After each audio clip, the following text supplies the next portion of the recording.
Thank you for joining today.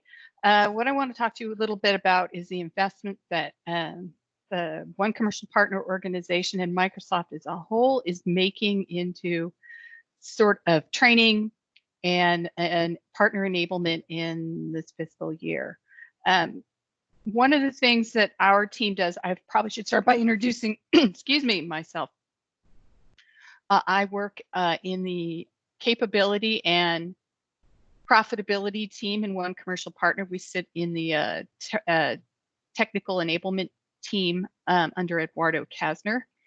And one of the components of my role is we think about sort of how do we present and serve up training and enablement content and resources to partners, from managed to unmanaged, across the whole spectrum, every sort of partner type, but also how do we also talk about deliver resources that'll help you build sustainable, profitable businesses with Microsoft. There's a lot of things that are available, as you probably all know. They cut across a whole spectrum of sites and sources. And what we really try to do here is bring it all together into something that's more digestible and understandable. So in the FY20, the start of the year, what we decided was we wanted to really think about what that enablement journey looks like for partners. And how do we make it easier for you to find what you're looking for? And to understand what resources you should use when. So what we've sort of laid out is we think about sort of a 6 steps. Obviously, any partner, depending on where they are in their personal technical and readiness journey, they could jump in at any point. But it's just to sort of lay it out as how you should think about it, how to approach it. So what we start with, and I'll walk you through each of the specifics across this journey, is starting with assess. You know, what resources do we have available to sort of get you a grounding of where you are with your Microsoft capabilities right now. We also sort of, where are you at in your digital transformation and potentially how Microsoft could help with that. So we have an online assessment tool that can help to see where you are right now so that we can start to direct you to the right resources early on. We also developed a series of practice development playbooks, one of which is about how to hire and onboard new talent to your organization. A big component, obviously, of onboarding is making sure that your folks are trained. And if you're building a Microsoft practice, we lay out how to think about finding the right resources to onboard them, whether they need fundamentals training or something more advanced. But it also provides some guidance on sort of, if you're going to become more cloud focused, what are the roles of the future you need to think about, and how do you hire for those and skill those folks up. Learn is just basically how do we direct you towards digital training. Microsoft has made a multi-million-dollar investment in the new Microsoft Learn platform. If you haven't seen it yet, it's evolved considerably in the year since it launched. But this is where you get role-based digital technical training. We've also created a connecting point with our old Partner University tool. Microsoft Learn hasn't been fully realized yet, so we have a partner training center that sits on the Microsoft Partner Network site that's sort of the connecting point between the old existing training Partner University and the new training site. We'll go into a little more details on that in a sec. Finally, let's think about certification. Does it make sense for you?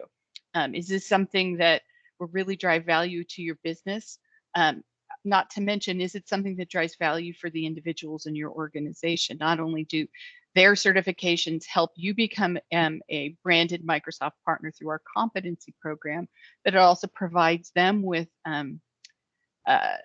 personal certification that can help them in their development as well. Staying current with where we think about events. Those could be virtual instructor-led courses. We have a whole new series of those we've launched, but also in-person events, such as Ignite, the Ignite tour that's going on around the world right now. Other sort of baseline events that Microsoft offers all over the world that are available to anyone, where you can actually go a little bit deeper in your technical training. And then on the deep side, not only do we have those deep boot camps and in-person events, we also have a resource that's available to our partners through the partner program, which is Partner Technical Consultants, so they can help you with very specific scenarios that you're dealing with, sort of a tailored, personalized technical resource that can help you. As I mentioned, we've launched a few new pages. We've turned that 6-step stage that we just talked about into a new digital site, our enablement site. And I'm sorry I didn't put the URLs in here, but I can add them into the chat window when we're done. But that sort of just walks through those steps and directs you to the exact resources that align to those steps. And we've also created a brand new partner, a virtual instructor-led training for this year. They include, they're led by an instructor. They're 2 to 4 day courses. I think they're roughly 2 hours each day. Some of them are dedicated explicitly for certification prep, and others are more advanced technical scenarios where you have the chance to ask questions and interact with the moderator during the course. And finally, the partner technical services, as I mentioned, we've put these into a very simplified interface based on which solution area you work in, and you can submit a request to ask for assistance. These sites have all gone live. You can find them in the Microsoft Partner Network website in the training navigation. So I mentioned the Partner Transformation Readiness Assessment. What this does is it's a series of questions that asks you sort of at a high level, sort of where you're at in terms of your cloud strategy, your sales and marketing capabilities, what's your business model, what sort of deals do you have in the pipeline? And then it asks you questions specifically about technical capabilities. What is your cloud tooling? What is your area of focus?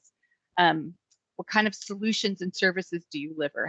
What is your training? How do you train up and skill your team?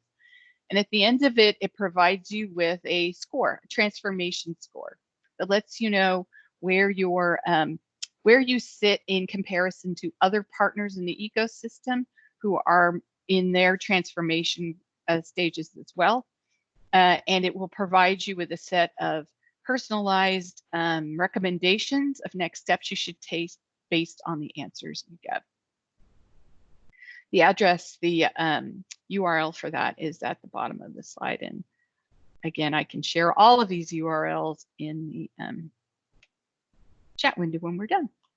I mentioned the onboarding and retain talent playbook. We work a lot with partners through PACs, through in-person events. And one of the things, obviously, Inspire, lots of opportunities to connect with partners. And one of the things we keep hearing from them is how hard it is to find skilled, talented people in a very competitive technical landscape right now, particularly for some specific roles. And once you get them and you get them on board, it's really hard to keep them. If you think of roles like a data scientist or a solution architect, these are highly coveted people. They come at a great cost. And so what we wanted to do was provide guidance for partners who are struggling with how do they find and keep these folks. These playbooks, we work with partners. We do some research with research agencies to sort of talk about the overall market trends and customer opportunities around a particular area, but we also interview partners who have been successful in any one of these given areas. We use their best practices and things that they have done that have really moved the needle on a particular practice area, or in this case, getting their sort of skilling and onboarding programs in place. We also worked with Microsoft Human Resources on this. So in addition to providing, how do you go find these folks, it talks a lot about, gives job descriptions that you can actually use if you're placing ads on in your own websites, or when you're hiring new folks. It gives you guidance on what are the skilling requirements for these roles. So what are the technical capabilities you need to be looking for any one of these roles.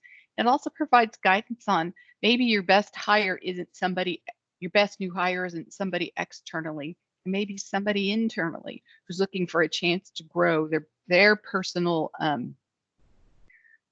professional capability and looking for new challenges. But it also is a good way to build loyalty within your organization. And one of the best practices we've learned in the course of doing this playbook is that you're more likely to keep these highly coveted people if you invest in them earlier in their career and show that you're willing to continue to invest in their education and learning. I mentioned the training center. This provides role-based learning paths for across all of our solution areas. Many of the learning paths you will find here are taking you to Microsoft Learn learning paths. Over the next year or so, Microsoft Learn is going to become the training site for Microsoft.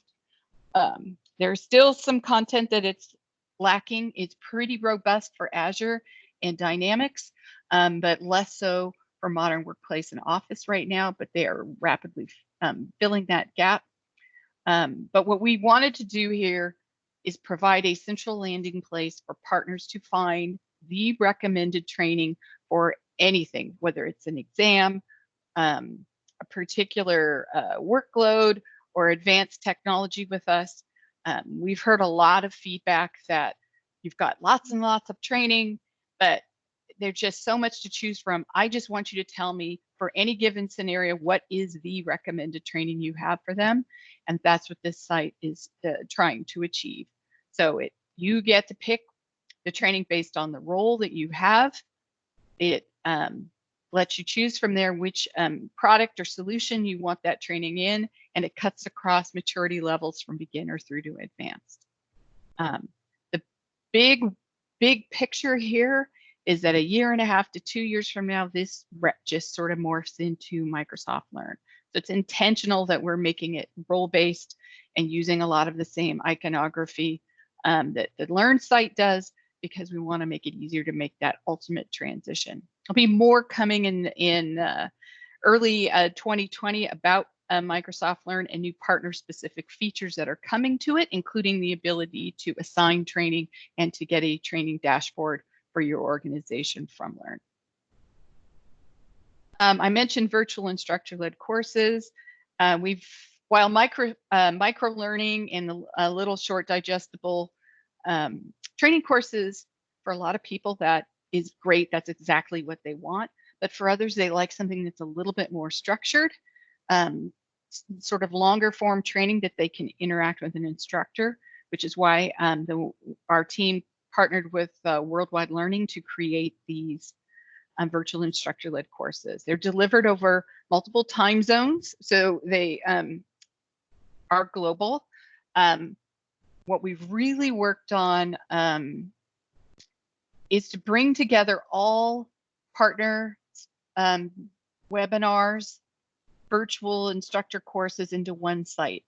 So where our CSS colleagues created a series of webinars and some what's new product update webinars that used to sit on separate sites, we decided we need to bring these all into one location. So whether if you're looking for product update webinars, if you're looking for certification preparation or advanced technical scenario training, this is the site to find all of that. Playbooks, I also mentioned, while I mentioned the hire and onboard playbook, we also do them for particular practice areas. Again, we work with partners to build these. So this is what you get in these playbooks is best practices and guidance from other partners who have been successful in these particular product areas, and laying out where they see the opportunity, what are sort of the pitfalls to avoid, things to consider, how you should approach maybe your training and skilling, thinking about evolving your sales models based on any one of these given practice development areas. They are all available on this URL at the bottom of the slide. We have lots of good feedback and verbatims from partners who are using these to add new practices to their businesses. They are very successful. I will also say they're pretty long form on the website. They are downloadable PDFs and they're very dense. We are investigating new ways of delivering these in an easier, lighter digital way, also considering podcasts and other ways of delivering it so that you can absorb the content a little more on the go or maybe in your commute, things like that. We're going to be testing some of that out with the new Teams playbook that we are in development of right now. That is tentatively slated to be launched at the end of December, but we'll go a little bit bigger with this in January. And we also have just started off talks around Power Apps as well. Certifications, again, not for everybody, but it really is a way to demonstrate, real world skills. Microsoft has evolved how we do certifications in the last year as well. And we've pivoted to a more role-based model. A lot of feedback we got for our products like Azure. We used to have Azure certifications. They were just far, far too broad. It's a big product. It's got lots of nuances or very specific things about it that are frankly only relevant to particular roles within an organization. If you're a developer, there are only certain parts of it that you would need to know and so forth. So Microsoft Worldwide Learning Organization has shifted to role-based technical certifications. We've also launched a whole series of fundamentals courses, so your teams can get skilled up on just the basics of the Microsoft's 3 clouds, whether that's Dynamics, Microsoft 365, or Azure. And we also just launched the first of the new specialty exams. This one is SAP on Azure. There are other ones coming later in FY20, but again, trying to make this more predictable, easier to absorb, and also more relevant to what you do. It's also, we're working on some guidance through these certification models back to that notion of if I want to move from one role to another, if I want to shift from being a developer to an architect, is building out some learning paths and some guidance on how do you get from a developer to a data scientist or a cloud solutions architect, and which are the right exams and training you should take for that. In-person events, I touched on that just a little bit. Most of that can be found on the events.microsoft.com site. The Ignite tour is out right now. It's all over the world, and it's a chance to work with Microsoft FTEs and engineers on specific technical scenarios. And then finally, partner technical services. We just relaunched this page. I realize that URL needs updating. So for the last couple of years, we've had these technical journey pages where all of the partner technical services have sort of been ring fenced into one part of the site, not providing very clear guidance on how you should consume these. I will select the webinars as an example are available to all partners regardless of your program tier. So that's why we wanted to put them on the VILT page so that we have all that content together. These PTS benefits are delivered as a part of your advisory hours benefit if you're in Microsoft Partner Program. So if you're an action-packed subscription, silver or gold competency, you have what are called advisory hours. And those advisory hours can be applied to this service. What they do is it connects you with a partner technical consultant who can go over specific pre-sales deployment scenarios that you need help with, some application development, cloud application development assistance, as well as some architecture reviews. We also offer a marketplace consultation, which helps you prepare technically to list in AppSource or Azure Marketplace. They provide a little bit of guidance on which marketplace you should consider, and talk about the benefits of the various listing styles and how to go about doing that. So that's it at a high level. This is what we've been working on pretty much for the past year. The new pages went live in early November, and we do continue to evolve these and try to make them useful to partners, easy to find, and obviously from feedback, we'll continue to evolve and improve all of these, because in the end, what our team is really about is making sure that all of our partners have access to the services and training that will help them be successful with us. That is my presentation. Thanks a lot, Denise. It's a really great content, and I think folks are also curious to see the links and the URLs you mentioned. Yep. I guess we can open up for questions right now. So guys, if you want to take yourselves off mute and ask away. I'm also checking the meantime the event post to see questions. One question I see in the chat box is this PowerPoint presentation will be made available? Yeah, I can share it with Keisha, and then we can figure out how to get that posted for you guys. Cool. But the best thing I can tell you is, and I'll put the URL into the window now, is to go to, oops. And that is sort of the page that lays out that first slide, that journey, and gets you to everything that you, all the pages that I referenced there, you can access them all from that page. Nice. We're enriched for cert training.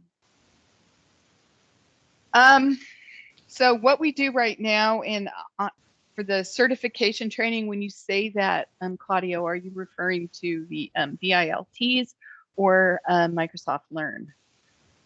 I'm sorry, can you hear me? Yeah, I can.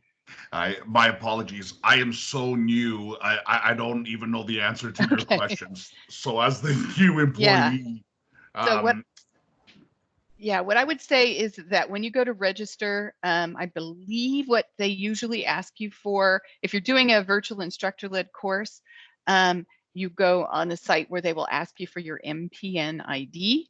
And I think it's using, honestly, I'm not sure. I'd have to go back and check. For any of the content that's on the training center, the digital content, you don't actually have to authenticate to view most of it.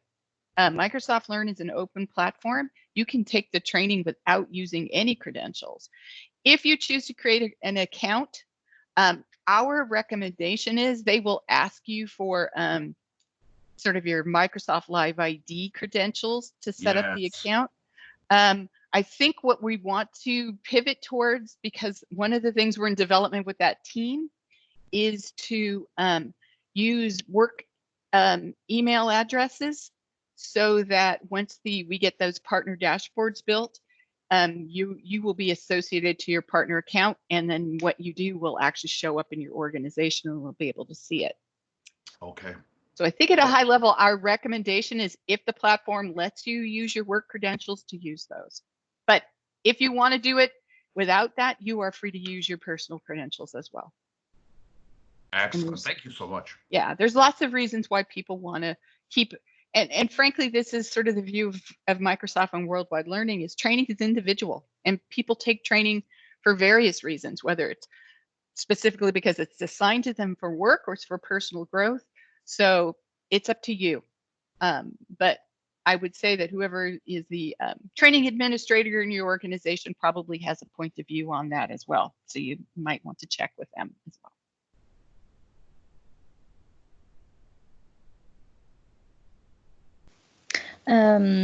Denise, looks like the enablement link is broken. Oh. Do you mind double checking that? And then I have 3 questions from you from the AMA post. Okay, go ahead. I will check onto that link. Frankly, I've had intermittent issues with this as well. So it's an authentication issue, but I will check on this. Thank you for flagging it. Okay, and we have 3 questions from the same partner. Question number 1 would be, how do we get the Microsoft 365 E5 licenses without have to have 6 people to take the test and certificate when we are only 2 technical personnel in our small company? Okay, so there you're talking about competency specific. Yeah. That is, unfortunately, the current way we do in the partner program. And I don't know the specific, if you're looking for the M365, I'm guessing you're looking at one of the office competencies or cloud productivity, one of those. I would say that the partner program, in order to get the internal use licenses, yes, the requirement is to have certified individuals. There is a way to get some licenses through the Action Pack subscription. I don't believe you can get all of the SKUs that way, but Action Pack is a way to get a limited number of product licenses without certification. But unfortunately, that is the program, and I am. Yeah. Yeah, looks like this user is, is a small company, because the second question goes something like, why do we always have to have customers with more than 1,000 people to get part of the Microsoft Partner Incentive rewards? Our customers need as much help to embrace the product as the large enterprise need. So I'm guessing, again, this is, but of course, you're the expert here. It's a small company. Yeah, I talking understand. about. Yeah, I know a lot of the program stuff we do is definitely much more focused on enterprise. I am not the subject matter expert in the incentives area or program, but that's probably a good topic, Keisha, potentially in the future, around what are the motions that our program team is doing on more SMB, small size companies. Yeah, absolutely. We'll note that for a future AMA. Yeah. And just to note, the third question is also how to better explain customers why security matters also for small companies with 2 to 10 employees. Yep. Yeah. So I guess the question is, why security matters? Do you mean in terms of, I'm not sure I understand the question. Is it, how do you build a practice around that with a limited number of people? Well, I read the exact question. I would think of something like, why is it important to implement all the security layers in a small company, something like that. Yeah, I think it's because everybody's susceptible to breaches and people getting into your systems. That would be that is definitely the point of view at Microsoft as to why it's important to have security features in place regardless of the size of your company. Do you know if there is any type of guidance, and I know you're a bit off the time, if there is any guidance on the MPN site in this direction? So there is if you go on the partner site, the MPN Microsoft Partner Network site, under I believe it's solutions, there is under Modern Workplace, there's an entire guided experience that's around security, and there's a whole host of resources on there that talk about security, and resources are available to help with that. Perfect. Thank you so much, Denise. Again, I'm mindful of everyone's time. So if there are no other questions, I think we can conclude this call, and we will make the recording available as soon as possible on the Microsoft Partner community. All right. Thank you so much, Denise. Thank you. Bye-bye. Bye.